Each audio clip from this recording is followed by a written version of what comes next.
Para comenzar este video voy a primero exponerles un ejemplo y ahí voy hilando las ideas con lo que ya había mostrado en el primer video, que era la diferencia entre objetos e imágenes. Entonces pensemos en esta situación: un niño que está montado en un triciclo, está pedaleando, está haciendo pues que el triciclo se mueva. O usted que está montado en una bicicleta y está pedaleando la bicicleta y está haciendo que la bicicleta se mueva. ¿Qué pasa si el niño no pedalea? El triciclo no se mueve. Él y el triciclo se quedan ahí donde está. ¿Qué pasa si usted no pedalea la bicicleta? Nada, se quedan usted con la bicicleta en el mismo punto donde se montó a ella, ¿cierto? Eso pone de manifiesto o evidencia una regla que nosotros aplicamos todos los días, que es una regla que tal vez no seamos conscientes, pero que entendemos y de esa manera funcionamos. Y es que un cuerpo que actúa sobre otro cuerpo pone a este último en movimiento. Si el niño no pedalea, la bicicleta no se mueve. Si usted no pedalea, el triciclo no se mueve, el niño, su bicicleta no se mueve tampoco. Y así todo en la vida, todo lo bueno en la vida: los juguetes, los animales, las máquinas, el mar, el viento, el amor. Algo está impulsando algo más. Usted está moviendo algo, o alguien o algo le está moviendo a usted. Cosa, y aquí viene la conexión con el primer video, que no podemos hacer con las imágenes. ¿Por qué razón? Las imágenes no las podemos tocar. Las imágenes no nos pueden perturbar mecánicamente como sí lo pueden hacer otros objetos. Entonces, por eso, a pesar de que podamos describir en términos de movimiento las imágenes y los objetos, en este caso nos interesan únicamente los objetos porque son los que pueden transferir ese movimiento. Primero, debido al contacto, o en términos físicos, pues debido a las colisiones. Y digamos que a pesar de que eso es lo más común, que yo haga una colisión con otro cuerpo para cambiar la manera como se mueve, para ponerle el movimiento, quitarle el movimiento.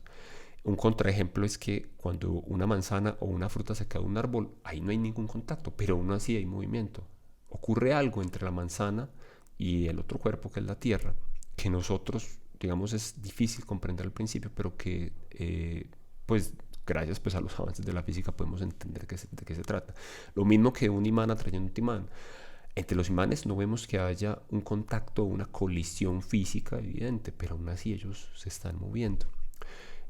Todo el propósito de aquí en adelante será entender el movimiento, en principio, de los cuerpos que tienen contactos entre sí, pero eso también lo podemos entender a cuerpos que no tienen contactos, cuerpos que están sujetos a un campo gravitacional, por ejemplo. Ahora veamos esto en términos un poco más técnicos. La cantidad que vamos a estudiar, que es el momentum lineal, o la cantidad de movimiento lineal, es una cantidad extensiva. Las cantidades extensivas siempre van a medir la cantidad de ese algo al que se refieren. Entonces, la masa mide la cantidad de inercia, la entropía mide la cantidad de calor, la cantidad de calor en el sentido del calor que nosotros percibimos cuando tocamos una superficie caliente o una superficie fría. La energía, la carga eléctrica también son cantidades extensivas que miden la cantidad de algo que probablemente no sea tan sencillo entender porque no lo podemos ver como vemos la masa, como vemos la entropía o como vemos el momentum, que es el que nos va a ocupar en este capítulo, y es sobre el que mide la cantidad de movimiento de un cuerpo. Entonces ahí vemos pues dos cajitas, una caja que se está moviendo y eventualmente golpea la caja de color violeta, que debido a el contacto con esa caja que se está moviendo, pues va a empezar a moverse. Entonces el momentum de lo que está sucediendo me dice cómo se está moviendo el sistema. Es otra forma de decir cómo se está moviendo el sistema. Importante es que esa cantidad extensiva, sea la que sea, masa, entropía, energía, momentum, se refiere a una región del espacio, ¿sí? Necesito poder distinguir una región en el espacio para poder asociarla con esa cantidad extensiva. Eso va a ser muy importante ahora que hagamos los balances y apliquemos las leyes de conservación. Con las cantidades extensivas podemos entenderlas a partir de un modelo de sustancia. Es decir, si nosotros imaginamos que esa cantidad, masa, entropía, energía, cantidad de movimiento, es una sustancia o es como algo que puede fluir, pero de modo imaginario. De esa manera podemos comprender más fácil lo que sucede con esas cantidades extensivas. No es que cuando yo diga que hay un cambio de energía o una transferencia de energía haya un líquido o algo como un líquido que esté fluyendo. es una analogía imaginaria que hacemos para comprender qué es lo que está sucediendo con el cambio de esa cantidad. Entonces, para esas cantidades de sustancia, que aquí las pongo así como una sola palabra, yo puedo hacer algo que todos sabemos hacer, y es hacer sumas y restas, contabilizar, hacer un balance, qué es lo que pasa antes y qué es lo que pasa después, ¿sí? Y para eso, digamos que el objetivo grande será aplicar esa noción de balance, decir cuánto había antes de un evento, cuánto hay después de un evento, aplicando pues como la ecuación apropiada, pero en esencia, por esa manera en la que podemos conceptualizar o analizar las cantidades extensivas que es como sustancia, yo puedo hacer esa cuenta, ese tipo de cuentas. Entonces vamos a comenzar con cualquier cantidad de X. Aquí le he puesto esta cantidad de X, puede ser la masa, puede ser la entropía, puede ser la cantidad de movimiento, puede ser la energía. Y he señalado en esta región, acá, en una región del espacio, y en esa región del espacio entonces yo voy a pensar en cómo puede cambiar el valor de esa cantidad X, masa, entropía, energía, etcétera, dentro de esa región. Si yo imagino que yo pongo ahí algo, entonces me voy a poner a mí mismo, por ejemplo, voy a hacer un ejemplo con un escalar muy sencillo, me voy a meter aquí, listo, ese soy yo, y voy a pensar en que esa cantidad X sea, por ejemplo, el dinero, ¿sí? La plata que yo tengo, el dinero que yo tengo. Voy a pensar en cómo podría cambiar esa cantidad que voy a decir que en principio es dinero, pues como en analogía para poder comprender las otras. Y de ahí voy pasando a la cantidad de movimiento. Listo. Históricamente, el desarrollo de esas cantidades implicó que las personas que se las inventaron, las introdujeron, se dieron cuenta que en una región determinada que yo podía separar del resto de alguna manera, esa cantidad estaba constante o se podía considerar constante. ¿Cómo así? Entonces veámoslo. Aquí estoy yo, listo, que me voy a denominar con la letra A. Y aquí está otro, un amigo mío, que lo voy a llamar con la letra B. Y la cantidad que voy a analizar va a ser cantidad de dinero, ¿cierto? En analogía pues a todas las cantidades que había mencionado antes. Obviamente pues el dinero es un escalar, no va a ser un vector, pero después ya nos ocupamos de esa otra parte física. Entonces, cuando yo considero la cantidad de dinero que hay entre, o la suma de dinero que hay entre A y B, entre mi amigo y yo, esa suma de dinero siempre va a ser la misma, ¿cierto? Si yo tengo, digamos,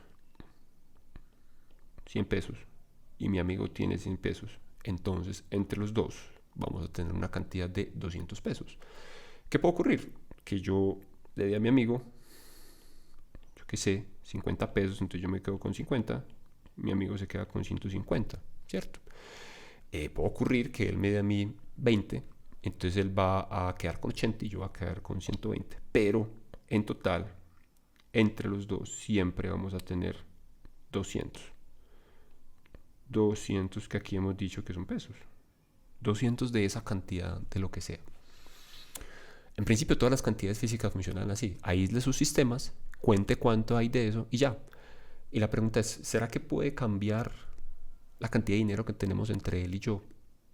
No, no puede, porque estamos asumiendo que nadie me va a dar dinero a mí, nadie le va a dar dinero a él, yo no me lo voy a gastar en nada, él no se lo va a gastar en nada. Entonces en total los dos siempre vamos a tener la misma cantidad.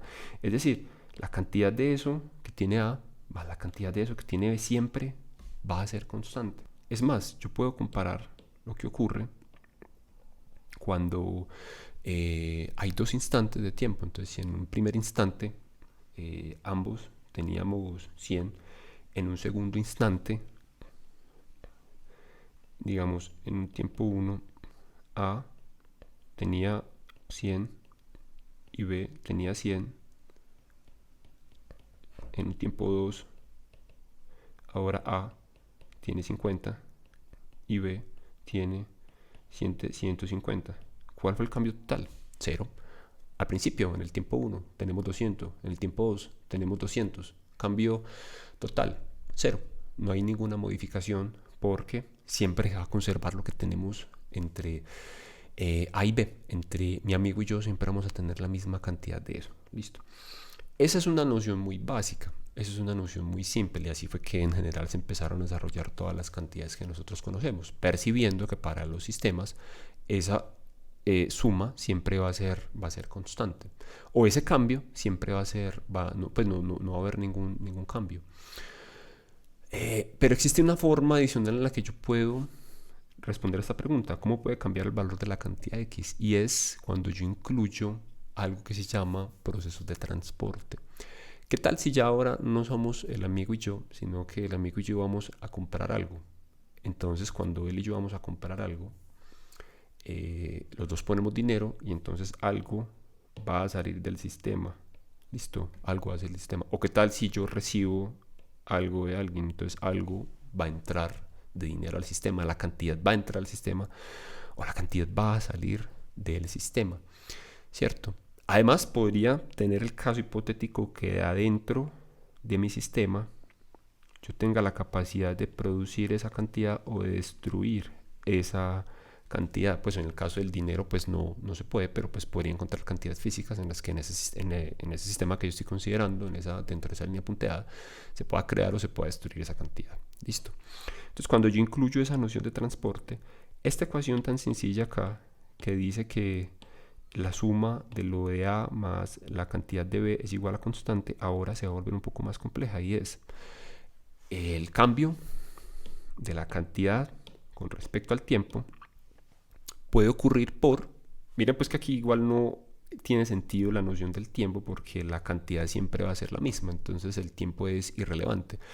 Sea que ocurra en un segundo, 10, 15 segundos, 10 años, 20 años, si yo únicamente me fijo en este caso, la cantidad entre los dos, la suma de dinero entre A y B, o la cantidad que considere, siempre va a ser la misma. Listo. Ahora, cuando yo incluyo en transporte, entonces voy a dar cuenta de eso. Primero, que puede haber algo que entra o salga de ese sistema y que puede haber una fuente que cree o destruye esa cantidad dentro del sistema. Cuando nosotros nos enfrentamos a una cantidad que se conserva, no existe una fuente que destruya o cree esa cantidad, entonces eliminamos esos términos y nuestra ecuación se reduce a la siguiente forma. Simplemente el cambio de la cantidad en el tiempo es igual a esa I, que va a ser una corriente de la cantidad. Entonces esta I nosotros la vamos a conocer como una corriente.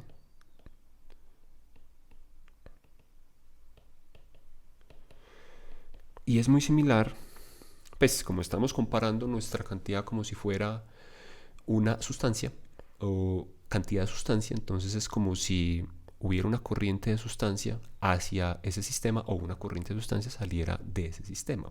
Pues pensémoslo, por ejemplo, si yo en el sistema tengo agua, entonces cuando yo abro la llave y empiezo a introducirle agua a ese sistema, entonces tendré una corriente de agua que entra al sistema o una corriente de agua que sale del sistema, en el caso de que, por ejemplo, tengo un balde con un agujerito, entonces pues esté saliendo agua del balde. Listo. El punto es que de esa forma puedo describir qué es lo que está sucediendo con esa cantidad. Primero, si considero que no hay ninguna perturbación externa, no hay forma como, pues el sistema es lo que llaman en los textos universitarios de física aislado, o cuando en el sistema ocurren procesos de transporte. Bien. Vamos a hablar del momentum y ya les voy a mostrar cómo se aplica esa ecuación. No es para nada compleja, parece difícil, pero no es para nada compleja. Entonces el momentum es matemáticamente definido como el producto de la masa y la velocidad de una partícula, de un cuerpo, un sistema, etc. Es una cantidad vectorial porque está definida en términos de una cantidad vectorial que es la velocidad. Por lo tanto, puedo describirla como tres ecuaciones escalares. Uno que es el momento en la dirección X, Y y Z, que corresponde con la masa por la velocidad en X, en Y y en Z. Listo.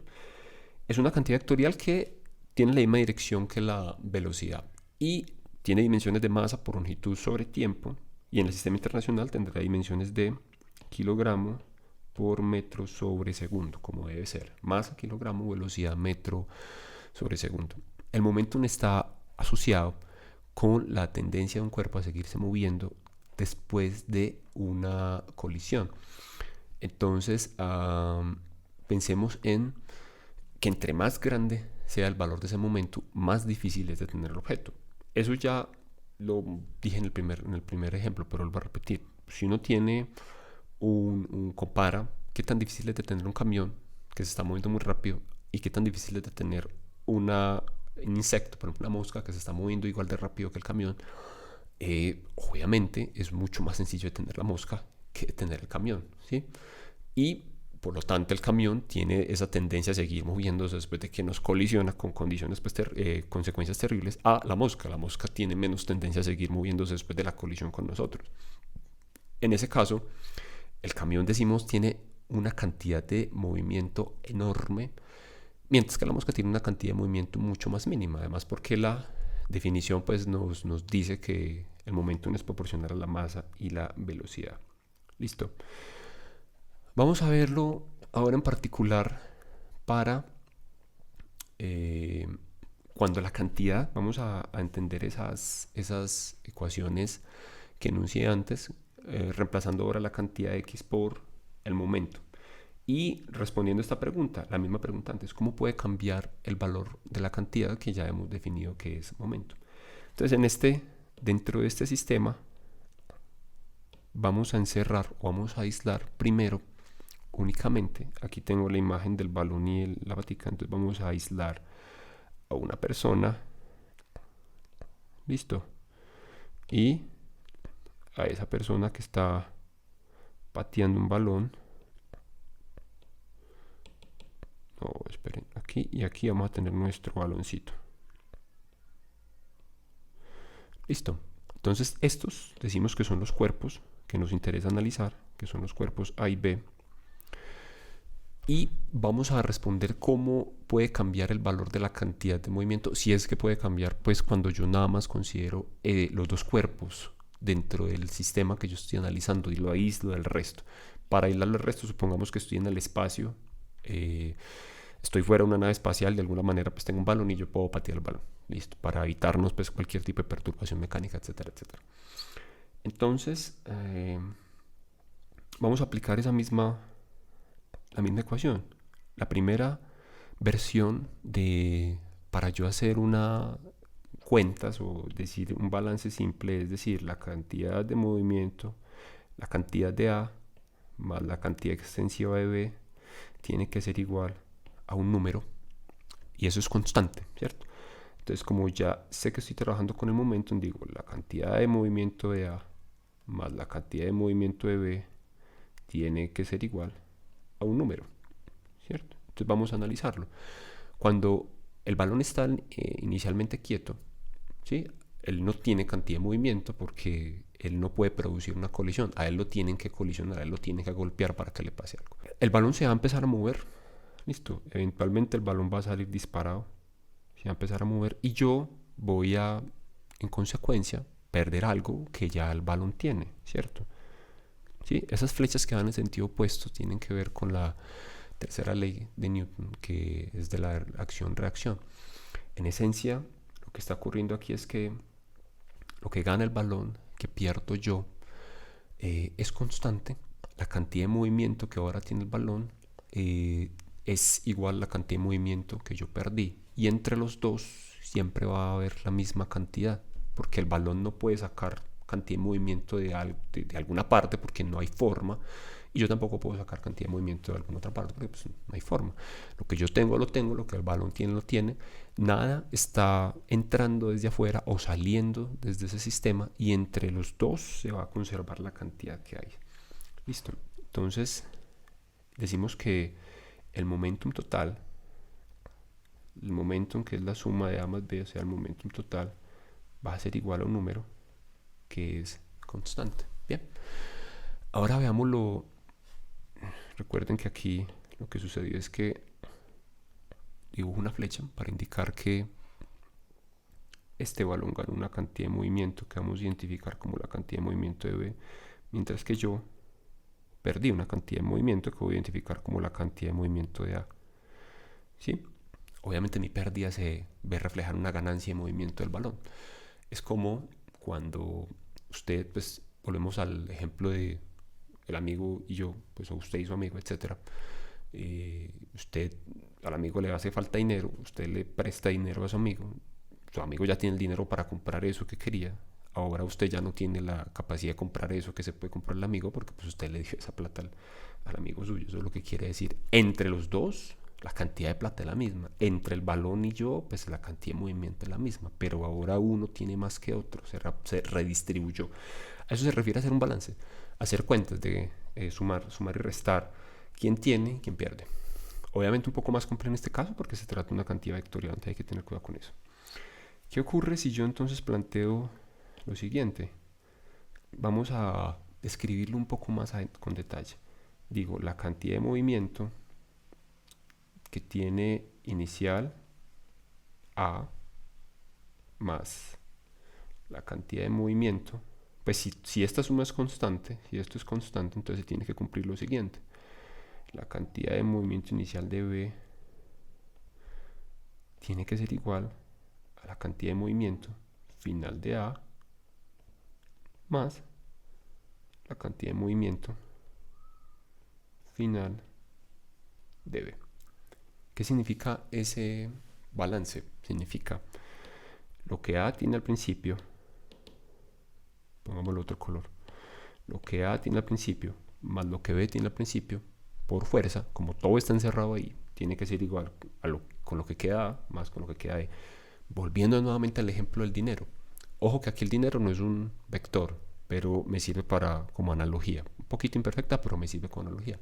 Volviendo al ejemplo, el dinero que tengo yo, ¿cierto? El dinero que tiene A más el dinero que tiene B es igual al dinero con el que queda A después de que le presta B, ¿cierto? Más el dinero con el que queda B después de que A le da la parte que le dé. En total, la suma sigue siendo la misma. No estoy considerando que va a cambiar de ninguna manera. ¿Listo? Y esto lo puedo expresar para cada uno de los sistemas involucrados como momentum final de A menos el momentum inicial de A es igual a el momentum final de B menos el momentum inicial de B. ¿A qué se les parece lo final menos lo inicial? A un cambio que represento con la letra griega delta. Cambio del momentum de A es igual al cambio en el momentum de B. Obviamente, lo que pierde A es lo que gana B. Y si yo paso a restar la B al otro lado, entonces me queda que el cambio total es 0, 0. Listo. Esto es para, digamos, yo puedo decir, esto aquí ocurrió en un instante, cualquier instante t1, y esto aquí ocurrió en cualquier instante t2. Estoy comparando un momento inicial, un instante inicial, con un momento final más adelante, no sé, un tiempo después, que a la final no importa porque en efecto cualquiera sea el tiempo, como yo no lo estoy cambiando al sistema, no está entrando nada más, no está saliendo nada más, entonces pues en esencia no va a haber ningún cambio, y entonces el cambio global es cero. Lo que estaba al principio es lo mismo que está al final, solo que redistribuye internamente, pero no me importa porque yo solamente estoy viendo las cuentas globales. ¿Listo? Ahora, esa es una posibilidad que yo considere que mi sistema de interés sea lo que ocurre entre el balón y quien lo está pateando, o sea yo. Lo que ocurre con el dinero entre su amigo y usted, o pues yo y mi amigo, etcétera.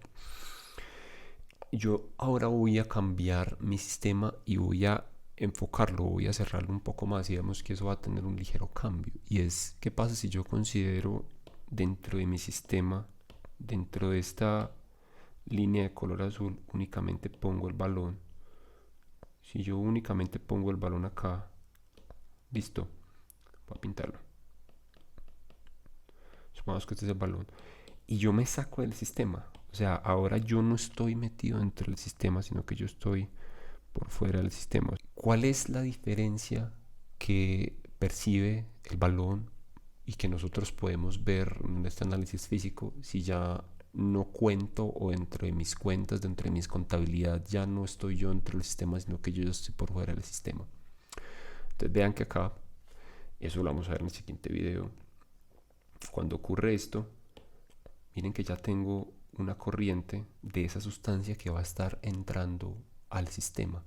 Listo, ya no es simplemente la suma de lo que ocurre entre A y B, que es igual a constante, sino que tengo que irme a esta otra expresión que me dice que el cambio de el valor de esa cantidad extensiva va a ser igual a una corriente.